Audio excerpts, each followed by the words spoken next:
Halo guys, selamat siang karena memang di sini masih siang. Perkenalin, gue Danang.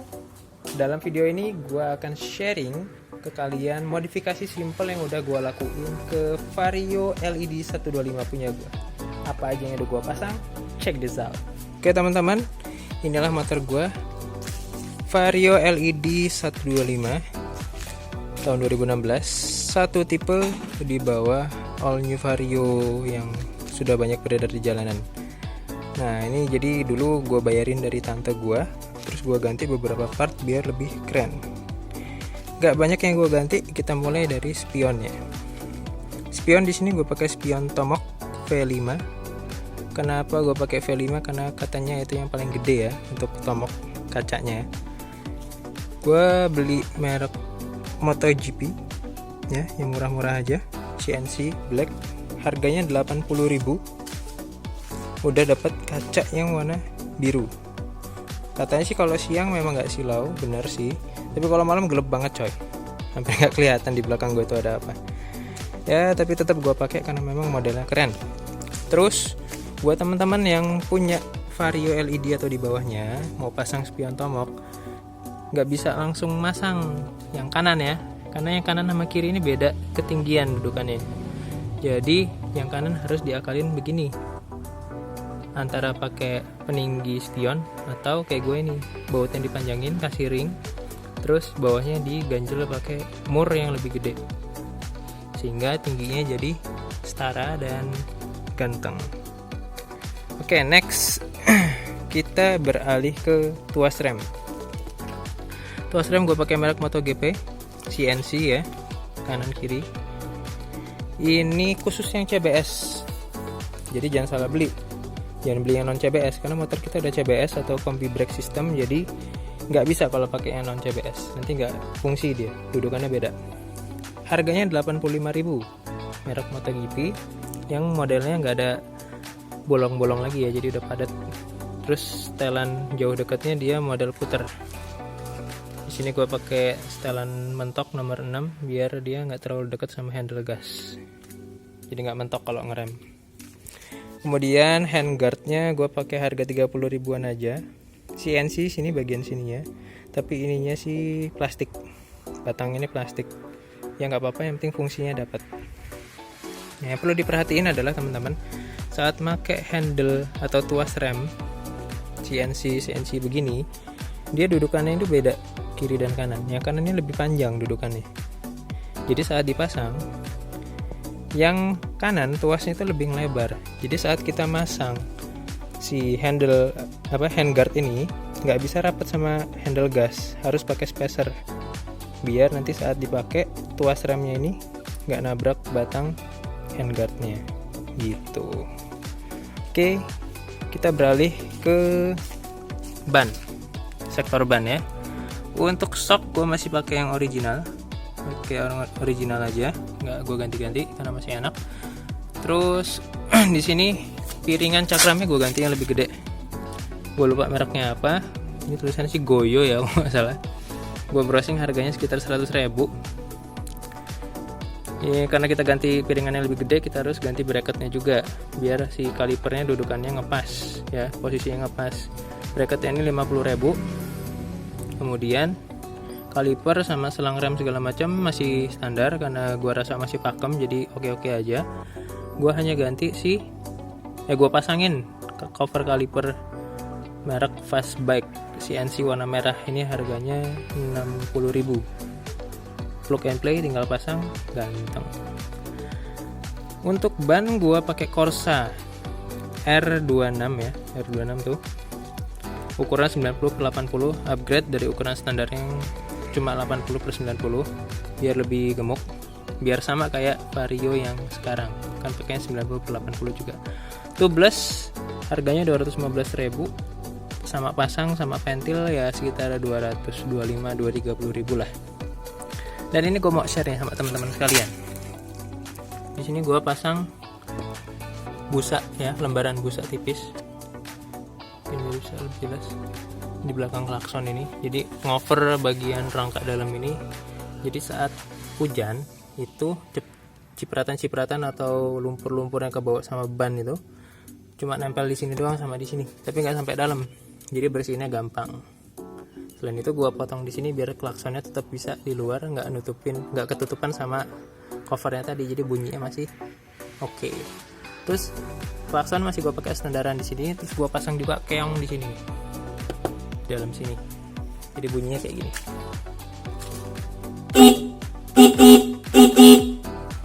Kayaknya udah kemasukan air jadi bunyinya kayak gitu ya, kayak gitulah. Kemudian beralih ke karpet, gue pakai yang harga 35 ribuan aja, udah lumayan bagus, fungsional. Kemudian gantungan barang gue pakai merek CR7, agak enggak plug and play tapi modelnya bagus dan kuat. Modelnya begini jadi si plastik barang bawaan nggak gampang lepas. Lumayan lah, harga 20 ribu. Terus beralih ke body motor gue nih aslinya warna abu-abu ya, abu-abu gloss gitu ya, mengkilap. Sama tante gue ditutup pakai Spotlight Dove Black Matte ya, warna hitam, jadi stiker bawaannya ketutup, jadinya polos kan. Akhirnya gue tambahin aja emblem, cari di Shopee nemu yang begini nih, model begini. Memang bukan orinya, tapi gue senang karena masih ada tulisan 125 nya nih. Gue masih bangga pakai 125 cc. Kanan kiri 40 ribu emblemnya, lumayan lah. Kemudian bagian belakang gue cuma pasang hager atau spakbor kolong ya. Ini kalau nggak salah merek TGP, harganya 50 ribu. Dan buat teman-teman yang masang ini, hati-hati saat boncengan dan ngebut, karena kalau misalkan kena jeglongan atau lubang atau polisi tidur gitu ya, nggak ngerem, ini bisa mentok atas, bagian sini bisa mentok atas, tapi nggak lecet, malah bagian dudukannya sini yang patah. Oleh karenanya ini udah pernah patah, gue lem, terus gue tanam kawat lah biar makin kuat. Terus di sini tips juga sama yang kayak depan, biar nggak gampang kotor bagian mesinnya, jadi gue kasih lembaran busa, gue potong sedemikian rupa biar bisa nutupin kolong mesinnya ini dari ujung sini sampai ujung sana. Karena si mud guard ini cuma kecil gini, karena nggak guna kok tuh, cipratan masih bisa masuk. Jadi dengan dipasang begini, mesin dalam itu keadaannya selalu bersih. Kalaupun mungkin kemasukan, disiram aja udah bersih, jadi nggak kotor-kotor banget. Ini bisa teman-teman terapin di motor kalian. Terus nggak usah takut overheat, karena Vario kita ini kan pakai radiator ya, sama oli sebagai pendinginnya. Jadi ditutup kayak gini, memang sih bisa naikin suhu mesin tapi masih aman. Tapi jangan diterapin di motor Beat, karena motor Beat nggak ada radiator. Kalau ditutup begini bisa overheat dia.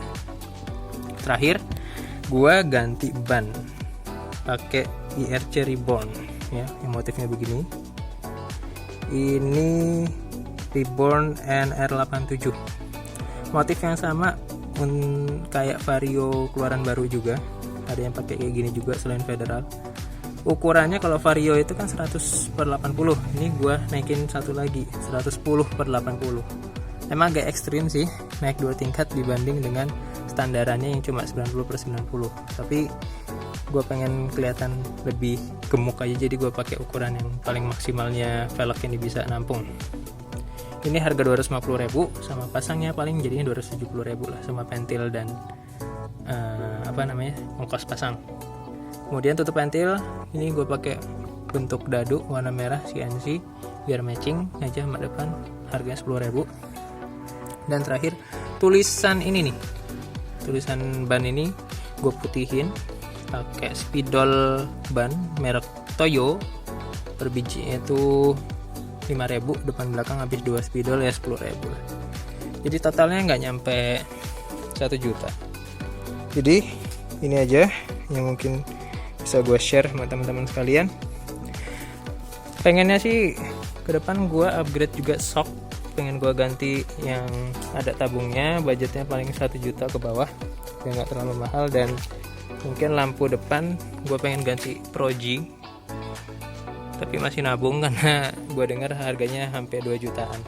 Ini tambahan sedikit buat teman-teman sekalian mengenai ban. Karena gue udah ganti ukuran ban depan menjadi 90/80 dan belakang 110/80, yang mana lebih besar daripada standarnya, otomatis itu berpengaruh terhadap konsumsi bahan bakar yang lebih boros. Ini yang gue rasain. Dulu saat masih standaran, gue bisa menempuh sekitar 50-53 km untuk 1 liter Pertamax. Tapi setelah gue ganti ban yang lebih gede ini, gue hanya bisa menempuh sekitar 45-47 km untuk 1 liter Pertamax. Ini bisa jadi pertimbangan buat teman-teman sekalian saat akan mengganti ban yang keukuran lebih besar, karena pasti akan membuat konsumsi bahan bakar lebih boros walaupun sedikit. Ini aja rencana gue akan ngabisin dulu ban gue yang sekarang ini, karena sayangnya udah dibeli. Kedepannya saat dia minta ganti, ban belakang bakal gue ganti ke ukuran 100/80 aja, nyamain standarnya Vario sekarang. That's it. Jadi sekian video dari gue, semoga bisa menjadi inspirasi teman-teman sekalian. Dan kalau ada komen atau mungkin masukan atau mungkin kritikan, silahkan sampaikan di kolom komentar. Jika ada pertanyaan pun silahkan sampaikan, insya Allah akan gue jawab. Semoga video ini bermanfaat. Sampai jumpa di lain waktu. Assalamualaikum warahmatullahi wabarakatuh.